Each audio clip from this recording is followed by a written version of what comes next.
Good morning all of you friends. आपके अपने platform पर स्वागत है आप सभी लोगों का। आपके अपने प्लेटफॉर्म पे जो भी लोग क्लास देख रहे हैं उन सभी लोगों को मेरे तरफ से धन्यवाद।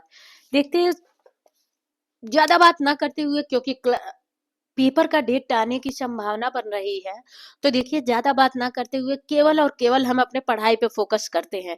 देखिए, इस चैप्टर में हमने क्या देखा, निम्न प्रकार के पिछले लेक्चर में हमने ये सब देखा कि आखिर क्या होते हैं खनिज दाग, कैसे हम खनिज दाग को छुड़ाते हैं, कैसे हम तैलीय दागों को छुड़ाते हैं, किन किन विधियों द्वारा तैलीय दाग को छुड़ाते हैं, तथा वानस्पतिक दाग कैसे कैसे लगते हैं और उन्हें छुड़ाने के तरीके क्या क्या हैं।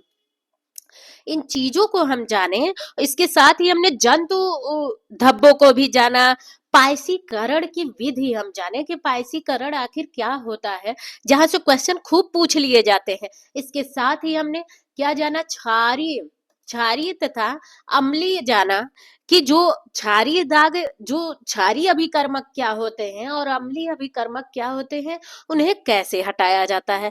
तो इन चीजों को हम जाने, इसके साथ ही हम जाने कि कैसे रंग गाढ़ा चढ़ता है और कैसे रंग फीका हो जाता है। इन चीजों के बारे में हम जाने, इसके साथ ही हम देखेंगे। देखिए, यहाँ से बहुत क्वेश्चन पूछ लिए जाते हैं, जिन जो भी हमने पिछले लेक्चर में पढ़ा, और इसके साथ हमने साबुन तथा डिटर्जेंट के बारे में पढ़ा कि कैसे इस्तेमाल होते हैं और क्या क्या, आखिर इसमें क्या क्या मिले होते हैं। तो विद क्वेश्चन के साथ मैं देखिए आप लोगों को समझाने की कोशिश की हूँ पूरा। तो क्लास को जरूर देखिए, और क्लास अच्छा लगे तो लाइक सब्सक्राइब और शेयर करिए, ना अच्छा लगे तो कमेंट बॉक्स में मेंशन करिए, ना करिए लाइक सब्सक्राइब, कोई बात नहीं, आपके समझ में आएगा तभी आप क्लास वो फॉलो करेंगे। तो आइए देखते हैं हमें कहाँ से क्या पढ़ना है। तीसरा हमें देखना था जो धुलाई की विधियां, अर्थात धुलाई की विधियां कैसे कैसे होती है। तो देखिए, साबुन या डिटर्जेंट से एक बार गंदगी युक्त चिकनाई के छोटे छोटे कणों में टूट जाने के पश्चात इसे खंगाल देने दिए जाने तक डुबाए रखना पड़ता है ना। अब मान लीजिए, एक बार आप साबुन और डिटर्जेंट में एक बार गंदगी को क्या किए, जो भी आपका वस्त्र है ना, जो भी आपका वस्त्र है, उस वस्त्र को क्या किए आप, उसमें भिगो दी, है ना। उसमें क्या किए कि भिगो दे, और फिर उसके बाद निकालने के बाद पुनः एक साफ पानी ली, उसमें डिटर्जेंट डाली, और फिर उसे डुबो के क्या की, छोड़ दी। हमने ऊपर पढ़ा है कि यदि ऐसे कार्य अपने वस्त्र को साफ सफाई करें, कोई भी वस्त्र है, या तो पहनने वाले हैं या फिर एनीथिंग, कोई भी कपड़े हैं, अब कारपेट हो गया, बेडशीट हो गया, पर्दे हो गए, मेज पोश हो गया, कोई भी चीज है, तो आप उसे भिगो दिए, तो आपके शक्ति का कम प्रयोग होगा, आपका समय बचत होगा,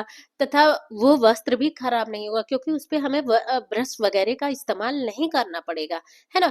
तो उसे यहाँ बताया जा रहा है कि चिकनाई के छोटे छोटे कणों में टूट जाने के पश्चात इसे खंगाल दिए जाने पर डुबोए रखना पड़ता है।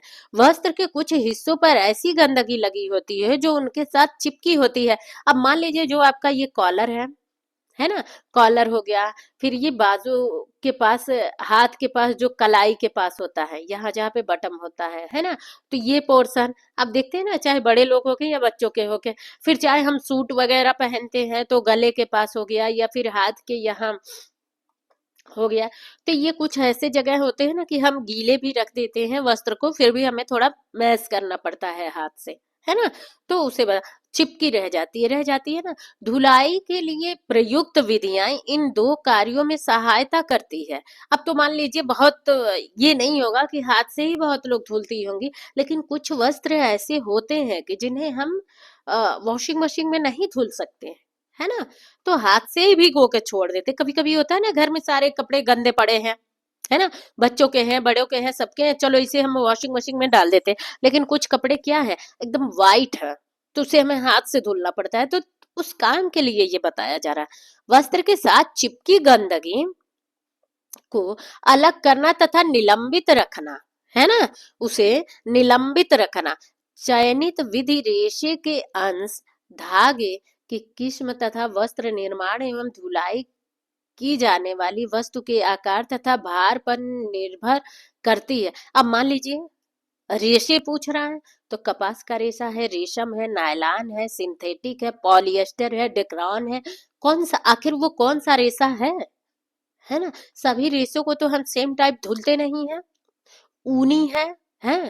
तो इन रेशों को अंश क्या है, अर्थात वो वस्त्र किन किन से बना है, मोटा वस्त्र है कि हल्का वस्त्र है, बच्चों का सॉफ्ट कपड़ा है, अंडर गारमेंट है, या फिर वो डेली यूज वाले ऊपर के बाहर के कपड़े हैं। होता है ना कि हम इन्हें ऐसे धोएं इन्हें ऐसे धोएं। धागे किस किस रेशे से, अब वही जो हमने बताया, तरह तरह के धागे, ऊनी है कि कपास है, रियान है, नायलॉन है, पॉलिस्टर है, डेक्रान है, रेशम है। किन रेशों से आखिर ये बना है, उसके किस्म पे, उसके किस्म और वस्त्र निर्माण के अनुसार ही हम उन वस्त्रों को साफ करते हैं, है ना, धुलाई की जाती है। अर्थात यदि क्वेश्चन पूछ ले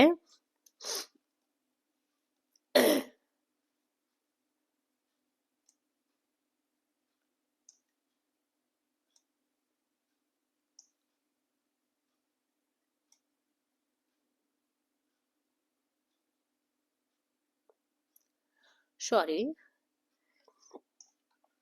अर्थात देख लीजिए कि क्वेश्चन यदि आपसे पूछ ले, बहुत इंपॉर्टेंट है, यहाँ पे नोट करिएगा कि यदि आपसे क्वेश्चन पूछ ले,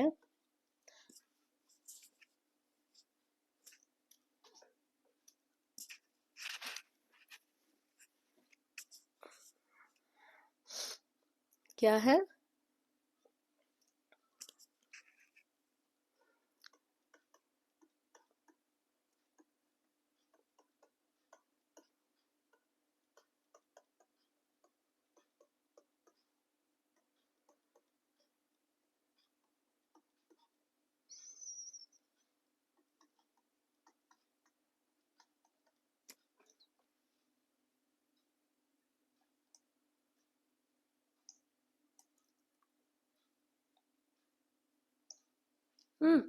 वस्त्र धुलाई में ध्यान योग्यता है, किन किन चीजों का हमें ध्यान देना चाहिए।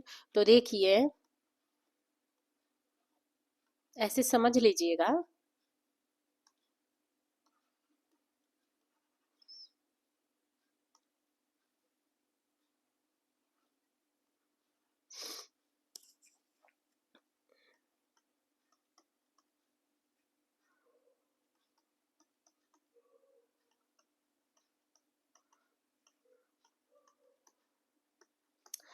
तो ऑप्शन किस पे लगाएंगे, सभी पे, ना ही आप रेशे पे लगाएंगे, ना ही धागे पे, ना ही किस्म पे। और देखिए और भी ऑप्शन यहाँ से उठाए जा सकते हैं, है ना, लेकिन हमने इसे रखा है, खैर क्लास देख लेंगे समझ जाएंगे। तो देखिए वस्त्र धुलाई में हम बहुत चीजों का ध्यान देंगे, है ना। अब मान लीजिए वो बनारसी साड़ी जो आती है, बनारस का ब्रोकेट जिसे हम कहते हैं, तो उसे तो हम घर पे नहीं ना धुल लेते, देखते हैं ना, उसे हम ज्यादा करके ड्राई क्लीनिंग के लिए भेजते हैं। बहुत ऐसे रेसाएं आती है जिसे हम बस केवल ड्राई क्लीनिंग करेंगे, पता चलेगा बकेट में जो हम बाल्टी में डुबोए, और त्यों वो सारी साड़ी क्या हुई, सिकुड़ के ऐसे इस फॉर्म में इतनी, जो 5 मीटर की, 5.5 और 6 मीटर की साड़ी है ना, वो आपकी क्या हो जाएगी, 3 मीटर की साड़ी बन जाएगी पूरा, है ना।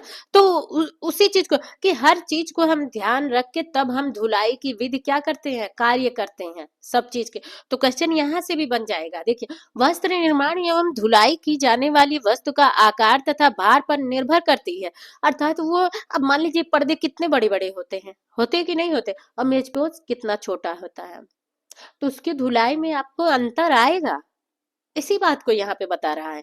धुलाई की विधियों को निम्नलिखित रूप में वर्गीकृत किया गया। आप देखिए कितने रूपों में वर्गीकृत है। पहला है घिसकर, अर्थात रगड़ना। क्वेश्चन यहाँ से खूब पूछा जाता है, यदि क्लास देख रहे हैं तो इसे बहुत अच्छे से समझने की कोशिश करिएगा, क्योंकि 2021 के शायद पेपर में ये पूछ लिया था यहाँ से, है ना। मलना तथा निचोड़ना किस किन वस्त्रों पे किया जाता है, चूसड़ पंप, यह कौन सी धुलाई की प्रक्रिया है, और मशीनों द्वारा धुलाई निम्न में से किन किन वस्त्रों पे किया जाता है। अब देखिए फ्रेंड्स, यहीं से क्वेश्चन पूछा जाता है कि निम्न, कभी आपको रेशा बता देगा और कभी वस्त्र की क्वालिटी बता देगा, और फिर पूछ देगा, इन चारों ऑप्शनों को देख के पूछ देगा कि निम्न में से किस विधि द्वारा धोया जाएगा, है ना।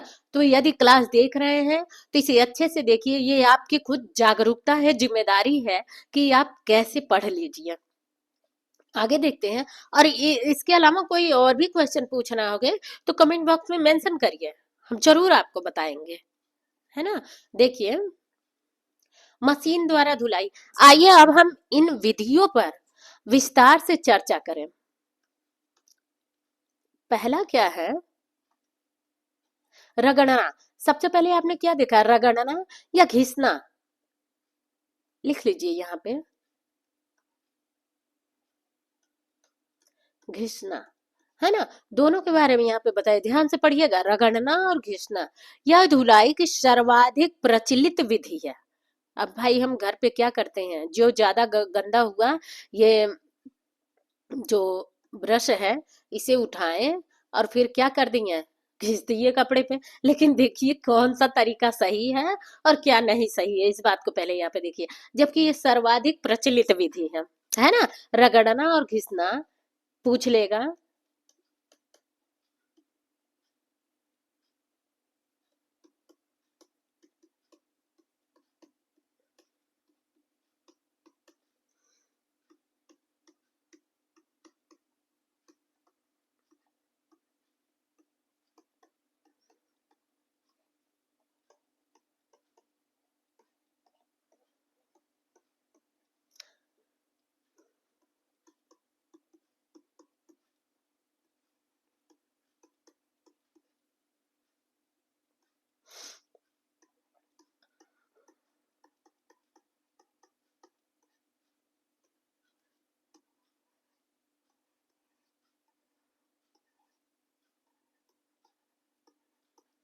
किसे कहेंगे, रगड़ना सबसे सर्वाधिक क्या है, प्रचलित विधि है रगड़ना आपका, है ना।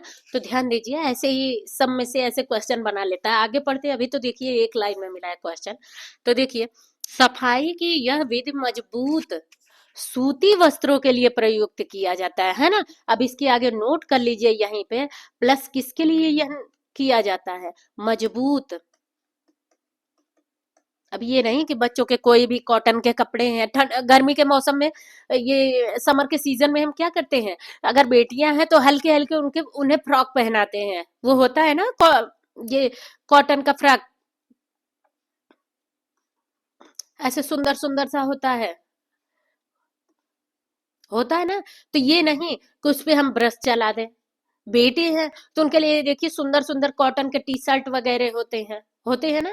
तो ये सब कपड़े सॉफ्ट है, उनके लिए नहीं कह रहा। आप कालीन हो गया, दरी हो गया, कारपेट हो गया, इन सब चीजों के लिए कहा जा रहा है, हम नोट करवा दे रहे हैं। देखिए किसके लिए किया जाता है, या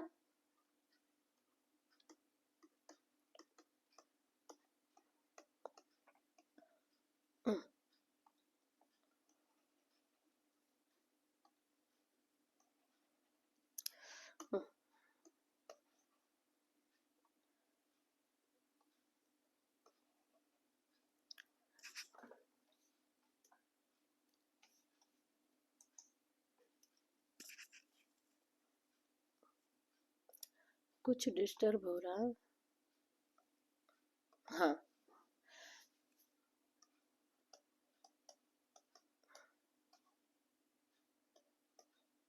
मजबूत सूती वस्त्रों के लिए, है ना। ऑप्शन में दिया रहेगा कि मजबूत सूती वस्त्रों के लिए इसका प्रयोग किया जाता है, जैसे कारपेट, नोट कर लीजिएगा, कारपेट, दरी, कालीन, है ना। ये गलीचे वगैरह आते हैं, गलीचे, है ना। या फिर आपके पास मान लीजिए मोटा बेडशीट है, सारे बेडशीट को नहीं हम ऐसे करेंगे। खैर कोई बेडशीट तो हाथ से साफ नहीं करेगा, क्योंकि ये सब इतने भारी भारी, ये दरी, कारपेट, गलीचे, कालीन, ये सब है। तो ये हम वॉशिंग मशीन में धुल नहीं सकते, है ना। इसे हाथ से ही वॉश करना पड़ता है।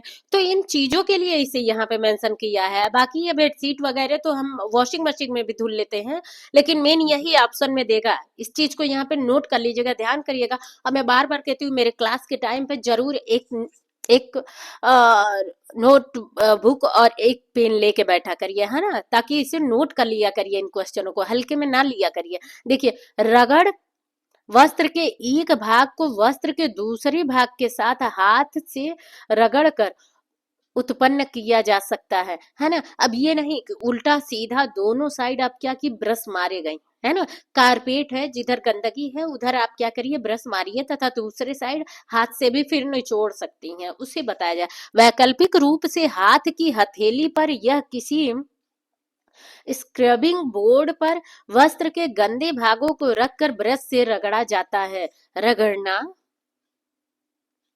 धुलाई का एक उदाहरण है ना। रगड़ना क्या है, धुलाई का एक उदाहरण है। रेशम तथा ऊन जैसे नाजुक कपड़ों पर तथा पाइल, लच्छेदार वस्त्र अथवा कढ़ाई किए गए वस्त्रों की सतहों पर रगड़ाई नहीं की जाती है। तो मैं आपको बता चुकी हूँ, क्योंकि ऊनी कपड़े और जो रेशमी कपड़े हैं या फिर ब्रोकेड है, बनारसी वस्त्र है, तो क्या आप इस पे ब्रश मारेंगे? नहीं मारेंगे, इसे बताने की जरूरत नहीं है। और देखिए यहाँ पे नोट करिए, पाइल जो ये कह रहा ना, तो आपके वो चांदी के पायल की बात नहीं कर रहा है। यहाँ पे पायल किसके बारे में बात कर रहा है?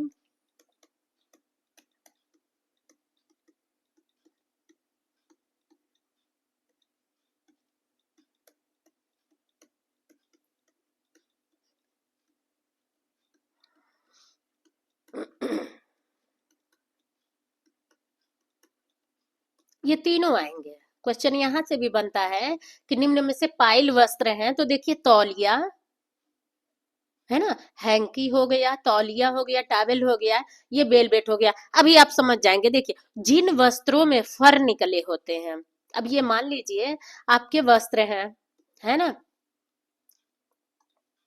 ये आपके वस्त्र हैं, कोई भी चीज है, हैंकी है, तो देखते हैं हैंकी में क्या होता है, ये फर निकले होते हैं, रोए निकले होते हैं ना, रोए जो निकले होते हैं उन्हें ही हम क्या कहते हैं, पाइल कहते हैं। जब हम रेशा पढ़ेंगे ना, और रेशे के साथ जब रेशे वस्त्र बनाने की विधि पढ़ेंगे ना, विविंग की क्रिया जब पढ़ेंगे ना, तो हम आपको सारा उसमें बताएंगे।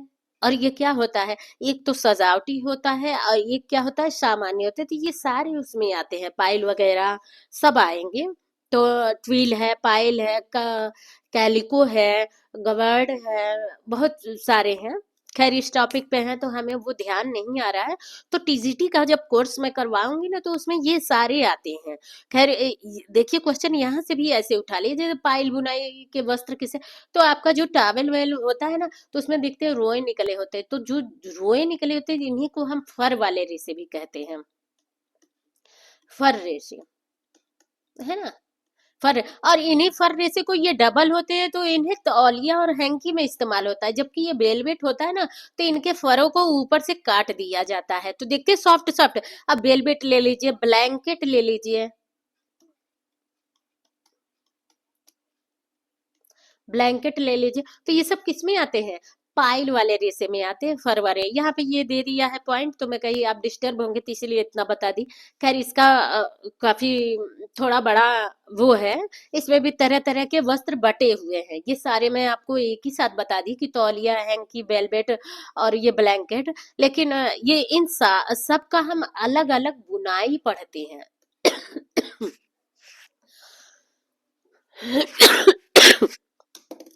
मुझे फीवर हुआ है फ्रेंड्स, तो खांसी आ जा रही है।